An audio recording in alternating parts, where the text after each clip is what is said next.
Halo Samania, hari ini kita akan membahas 4 perusahaan yang direquest oleh teman-teman kita.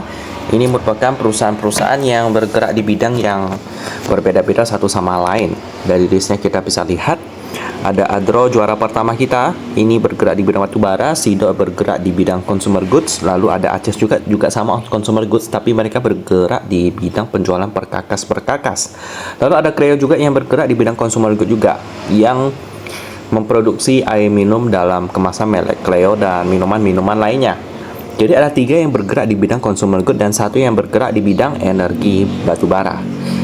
Dari nama video ini kita sudah tahu juara pertamanya adalah Adro, diikuti Sido, Aces, lalu yang terakhir adalah Cleo. Seperti biasa kita akan bahas di posisi terakhir terlebih dahulu, yakni adalah Cleo dengan nama perusahaan Sariguna Prima Tirta Tbk dengan kode emiten CLEO ya, atau kita panggil aja Cleo.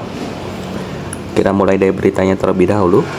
Ini langkah Sariguna dan lain-lain kerek kinerja naik tua dikit di 2023. Ekspansi, bangun pabrik, pinjaman, kinerja positif, lalu belanja modal, tebar dividen, laba bersih, belanja modal, putuskan tebar dividen. Oke, beritanya sih mana-mana aja. Sekarang kita akan lihat profilnya. Dan ini sekilas tentang websitenya. Kita lihat tentang mereka. Jadi mereka merupakan produsen air minum dalam kemasan pertama di Indonesia yang mendapatkan sertifikat Food Safety Management ISO 22000-2005. Ini cukup membanggakan kalau ada sesuatu yang kita pertama kali lakukan. Jadi inilah ada kata Tan Nobel di dalam nama perusahaannya. Tan yang diambil dari nama keluarga pendiri perusahaan, yaitu Tanoko. Lalu ada Nobel yang berarti pengakuan atas produk berkualitas tinggi dengan memberikan servis yang memuaskan kepada pelanggan. Overall gitu sih produk-produk mereka, ya pastinya minuman-minuman seperti ini, Cleo, Super O2, Vio, Cleo Platin, Anda, S-Tube juga ada ya. Prospeknya bagaimana? Consumer goods bagus dong, dibutuhkan oleh orang banyak, apalagi sekarang Cleo minumannya sangat terkenal banget di TikTok ya. Dimana mereka mengait siapa itu namanya, Denny Sumargo sebagai iklan yang mengiklankan produk mereka. Sekarang kita akan lihat pemegang saham, posisi publik kita lihat dulu, 21% masih aman di bawah 50%. Lalu ada Tankop Global Abadi memegang 55%. Coba kita lihat beritanya. Sering IPO air minum hingga depo bangunan. Oke. Apa nih? Borong meneguk kesegaran cuan, diborong dapat dana segar, jual divisi makanannya ya. Mau fokus ke AMDK. Jadi mereka enggak jual makanan lagi 2019. Oke, realisasi kinerja laba bersih melejit, raup dana segar, pendiri Cat Avian meninggal, inilah wasiat hidupnya. Sutikno Tanoko, pendiri Avian ya, 2020 waktu itu. Oke, overall cukup oke pemegang sahamnya, nggak ada berita buruk. Sekarang kita akan lihat laporan keuangan Cleo ini di kuartal pertama doang karena belum update. Kita download dulu sampai kita bandingkan dengan yang RT Bisnis punya. Case-nya agak tipis ya, itu kenapa mereka di posisi terakhir. PR-nya juga udah agak mahal sih. Coba kita lihat case-nya seberapa tipis. Di sini case-nya 2,8 M, hutangnya jangka pendek 247 M, gede banget hutangnya. Selanjutnya kita coba lihat penjualannya, ada dikurangi beban, dapat laba bruto, dikurangi lagi beban, dapat laba sebelum pajak penghasilan. Jadi memang pendapatannya mayoritas datang dari operating, bagus. Jadi bisnisnya nggak abal-abal ya, nggak aneh-aneh. Kita coba lihat penjualan bersihnya. Di sini botol yang mereka jual paling banyak ya. Mungkin air minum dalam kemasan yang berbentuk botol. Jadi bukan hanya botol yang hanya plastiknya nggak ada air. Jadi pasti ada airnya dong. Oke, jadi penjualannya mayoritas datang dari botol ya. Yang bukan botol itu mungkin yang dari seperti galon kali yang mereka jual. Itu cukup mayoritas juga 150 M di sini kalau kita lihat ya. Overall oke sih. cuman case-nya agak tipis ya, jadi masih belum terlalu menarik. Sekarang kita akan lihat di posisi ketiga ada ACES ya. Nah, ACE Hardware Indonesia Tbk dengan kode emiten ACES atau kita panggil aja ACES. Kita lihat beritanya dulu. Yang tadi Sido masih yang tadi Cleo masih belum bagus buat diinvestasikan. Coba kita lihat ACES bagaimana capaian laba bersih, kinerja moncer, laba bersih naik 21 Juli tanggal istimewa, dan bagi ACES dan Bird laba bersih, buka 5 toko baru, pedagang perkakas hingga jadi orang kaya, bagikan dividen, masih mampu menurunkan overall oke beritanya. Sekarang kita lihat sejarahnya sedikit ya. Tidak dulu deh, kita lihat sejarahnya di sebelah.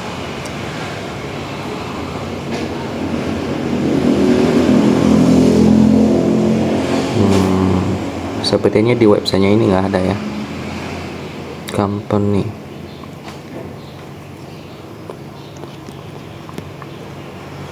Tentang kami, jadi mereka perusahaan yang bergerak di bidang perkakas untuk keluarga-keluarga. Oke, overall gitu aja sih. Prospeknya bagaimana perusahaan ini? Bagus ya, dan karena mereka dibutuhkan area orang banyak. Saya juga kadang-kadang beli perkakas juga ada di ACE, kadang-kadang juga Mr. DIY juga. Selanjutnya kita akan lihat pemegang sahamnya. Posisi publik 39% masih aman, lalu ada kawan lama sejahtera memegang 59%. Dari beritanya sih gencar ekspansi, jadi orang kaya di masa depan. O1 pemilik Chatime, Chris Ball, ACE Hardware hingga Informa ya, kawan lama grup. Wow, ini banyak juga mereknya yang terkenal lagi. Baik, overall oke ya. Kita langsung lanjut ke laporan keuangannya. ACES udah update sampai kuartal kedua, nice. Ini kita harus klik dulu. Yap, di sebelah LK biasanya. Kita lihat cashnya. Cashnya di sini 2,5 triliun, hutang jangka pendek 1,1 triliun. Jadi cashnya masih 2 kali lipat lebih banyak. Bagus. Selanjutnya kita lihat penjualannya. Di sini kenapa mereka di posisi ketiga meskipun PL-nya lebih baik daripada Sido? Karena marginnya agak tipis. Jadi saya kurang suka perusahaan yang marginnya tipis, karena itu berbahaya. Kalau bahan baku naik, cuannya pasti tergerus. Kita lihat penjualannya. Ada dikurangi beban dapat laba kotor, dikurangi lagi beban dapat laba usaha, dikurangi lagi dapat laba sebelum pajak penghasilan. Jadi penjualannya sangat mendominasi. Bagus ya penjualan. Coba kita lihat apa yang mereka jual. Pastinya perkakas sih, cuman kita cek aja biar tahu juga.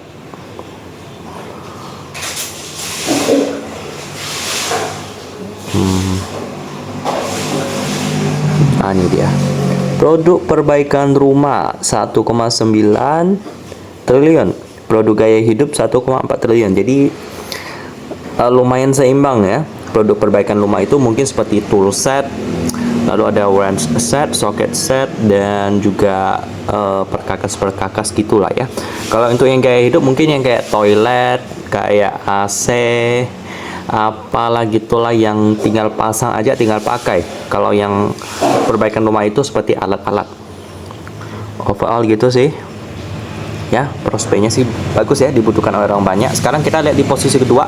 Untuk ACES ini juga PER-nya masih kurang ya, masih 19 kali, masih kurang menarik bagi saya. Kalau Sido bagaimana di posisi kedua?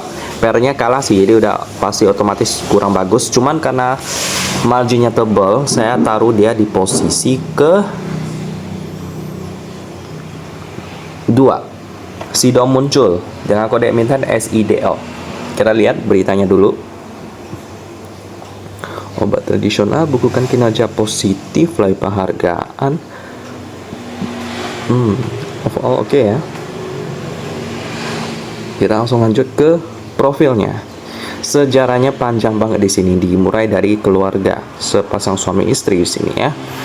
Mengawali usaha sebagai pemilik pemerah susu terbesar bernama Mekre di Ambarawa, Kabupaten Semarang, Jawa Tengah. Disinilah titik awal perjalanan usaha pasangan suami istri, Bapak Sim Tiam Hee. Lalu ada Ibu Rahmat Sulistyo ya. Itulah sejarahnya sampai mereka bisa besar seperti sekarang dengan valuasi sekarang 19 triliun rupiah. Wow, oke. Kita langsung lanjut ke pemegang saham. Posisi publik 22%.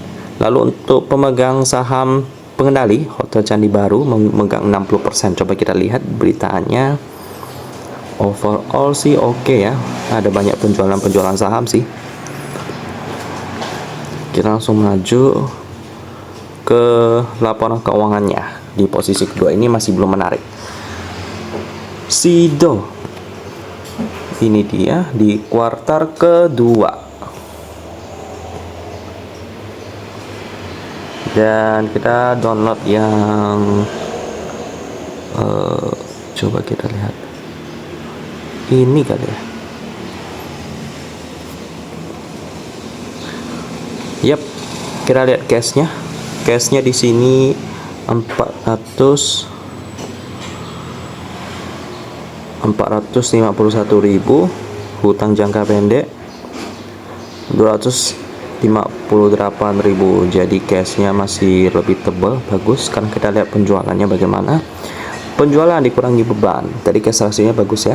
Sekarang kita coba lihat marginnya. Ini bagus banget, ini yang saya suka. Penjualan dikurangi beban, masih ada laba bruto dikurangi lagi beban, dapat laba usaha dikurangi lagi, dan ditambah lagi penghasilan lain-lain, dapat laba sebelum beban pajak penghasilan ya. Bagus, berarti penjualannya sangat mendominasi pendapatannya. Coba kita lihat apa yang mereka jual. Pastinya produk-produk jamu ya. Coba kita cek. Ini dia.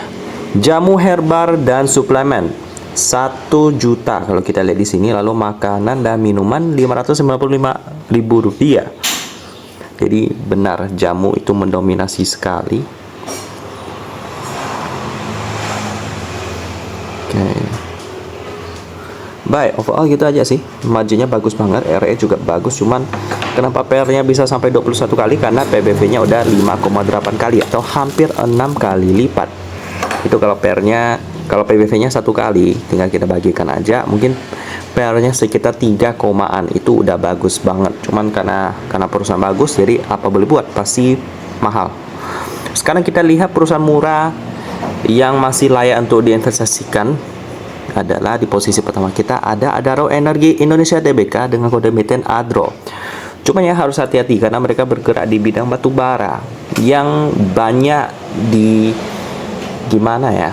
mulai ditinggalkan oleh banyak negara, tapi kadang-kadang juga masih sangat dibutuhkan. Seperti pada pandemi kemarin terjadi krisis energi, mau energi yang murah, yaitu pilihannya batu bara. Kembali lagi ke batu bara, nanti mau meninggalkan batu bara, tiba-tiba nanti dapat krisis, balik lagi ke batu bara. Jadi harus punya fondasi yang kuat baru bisa meninggalkan batu bara. Tapi kalau untuk sekarang sih masih agak susah ya. Jadi prospek batu bara sih masih terlihat bagus, cuma nggak tahu bagus sampai kapan. Karena ini inisiatif dari setiap negara meninggalkan batu bara udah kuat banget.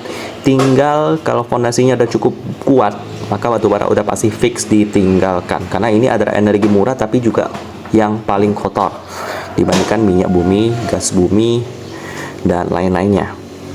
Ya, kita akan bahas, kita tidak fokus ke sana karena sekarang untuk prospeknya sih masih oke. ADRO, kita akan lihat dari beritanya dulu. Overall oke ya, nggak ada berita hukum yang memberatkan perusahaan.